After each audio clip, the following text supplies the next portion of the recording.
Welcome to Sri Lalitha YouTube channel. ఈరోజు టమాటా రసం ఎలా చేసుకోవాలో చూపిస్తానండి. ఒక 5 టమాటాలు తీసుకున్నాను, 4 పచ్చిమిర్చి, కొంచెం అంతా చింతపండు, కొన్ని ధనియాలండి, వాటర్ యాడ్ చేస్తున్నాను. కొంచెం పసుపు వేసుకుందామండి. పసుపు వేసుకొని బాగా ఇవి టమాటాలు మొత్తం ఇదంతా మిక్సీ అయ్యేలాగా బాగా ఉడకనిద్దామండి. ఉడికిన తర్వాత ఇదంతా కూడా బాగా నలుపుకోవాలండి. నలుపుకొని ఆ పిప్పంతా తీసి పడేసి తాలింపు పెట్టుకోవాలి.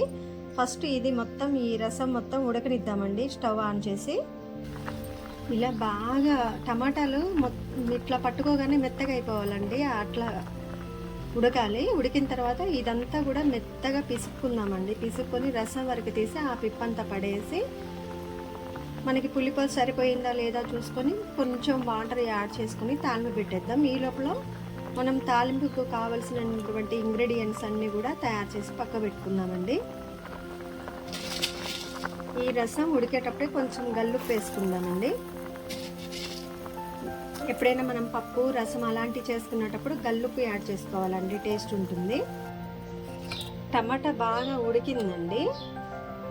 దీంతో రసం తీసేసుకున్నాను, బాగా కాలుతుంది కాబట్టి. ఇప్పుడు వీటిని మనం బాగా మెత్తగా చేత్తో పిసుక్కోవాలండి. ఇదిగోండి టమాటా రసం ఇలా మొత్తం ఉడికిన తర్వాత పచ్చిమిర్చి, ధనియాలు, చింతపండు, టమాటా బాగా మెత్తగా పిసుకానండి. ఇంత అయింది రసం. ఇప్పుడు మనం తాలింపు పెట్టుకుందాం. ప్యాన్ పెట్టి ఆయిల్ వేసుకున్నామండి.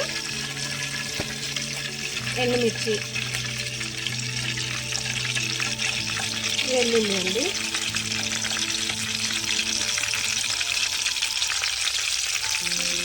మనకి చింతపండు రసం సరిపోయిందండి. ఒకవేళ చింతపండు పులుపు సరిపోతే ఈ తాలింపులో కూడా కొంచెం టమాటా వేసుకోవచ్చండి.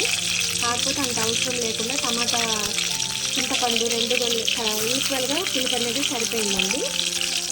కొంచెం జీలకర్రను, కరివేపాకు యాడ్ చేశానండి.